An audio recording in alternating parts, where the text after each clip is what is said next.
Yeah. Let's do this story real quick, since it's Don't in mean the to title. doom pill. I'm not trying to. I'm just saying. PlayStation had a state of play recently, and it was really bad. Everyone hated it, mostly. And Sony announced this brand new Overwatch live service Destiny clone. And It kind of looks it like is me. full of DEI bullshit. The fucking robot has he/him pronouns. Like when you look up there in the right corner, everybody in the character roster has pronouns. The robot have fucking pronouns. So stupid. I make a fat joke and you guys do nothing. Come on. Hey, on this picture here, you know the reason why she's got blue lips? Because you can't see her blue hair. Why do they always make black women fat and lesbians? I thought you were gonna say she was blowing Papa Smurf or something, bro. she was blowing mixed freeze. Have you ever noticed that in a lot of when they put it like a black woman in these games, they'll be overweight or lesbian? Yeah, yeah. Very disturbing. It's that Lizzo thing. It is. I reject the hypothesis. That's how you become a strong black woman, is doing that. Like, what would be appropriate pronouns here? Like nuts and bolts? What is? Oh, we have them. She, her. Oh yeah. Okay. No, not nuts. In case you couldn't tell. Nuts and It's like I bolts. said on Twitter, I'm so excited for this game because I've always wanted to play a morbidly obese lesbian of color in a video game like this with body armor. I've always wanted to do this. What was that? There was the scene from Atlas that 2 weeks ago that had the mech had pronouns as well, and everyone was like, "Well, this is why nobody watches Netflix movies anymore." I reject your hypothesis. It's not robots can't have pronouns. You know what? Here's the thing. It's Optimus Pride month. If the story is just outstanding, right? Like Ozark.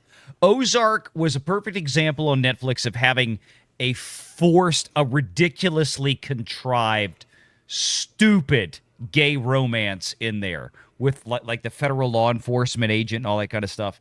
Like they threw that in there because we've got to have a gay in it. But most the rest are homos anyway. So yeah, the rest of the show was so freaking good. You could like dismiss it and just go, all right, I'm going to block that stupid contrived nonsense out.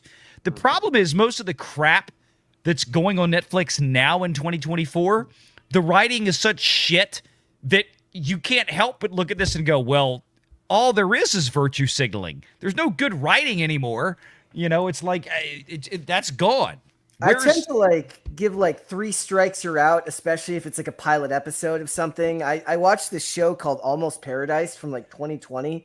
It's like an Amazon Prime show and very, very good as far as just very middle budget, not highbrow entertainment, but there was a couple of nods to progressivism throughout 2 seasons. And the fact that you'd only get 2 nods to it in 2 seasons is insane. And both times they were the bad guy.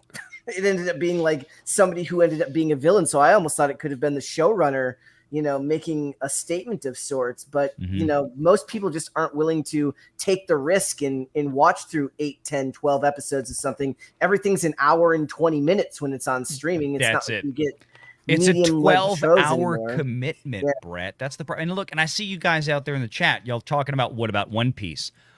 One Piece is an exception to the rule. Exception, not the rule. Yeah, exactly. Because you had the guy who created One Piece and Flash. I guess you're about 1,300 episodes into the anime now.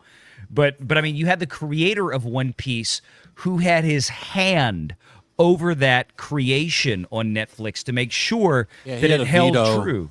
Yeah. He had creative control. Just like Hiroyuki Sanada did with Shogun.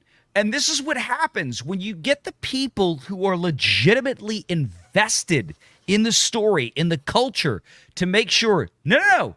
Hey, America Hollywood, we're going to work with you, but we're not going to allow your little purple and blue hair freakos to fuck this up. You're going to do it the way we tell you to do it, or it isn't going to fucking happen. That's when you get shows that turn out great, like One Piece on Netflix, like Shogun with Hiroyuki Sanada. I mean, when you have people that are genuinely, culturally, personally, frankly, invested in the product, you get what you get. But that's a rarity. It's not the rule; it's the exception. Isn't that what George R.R. Martin was just saying last week? Yes, when he was talking about that, how they will take the source material, they'll strip it of everything that made it special and unique, just to keep the brand, but put their own sense of values and stuff like that underneath it, and that ends up just trashing the whole vision. George Lucas was saying something similar as well. You don't understand the Force, you know, you don't understand any of this stuff, but this is what we're faced with, unfortunately, and then we're the bad guys for pointing it out.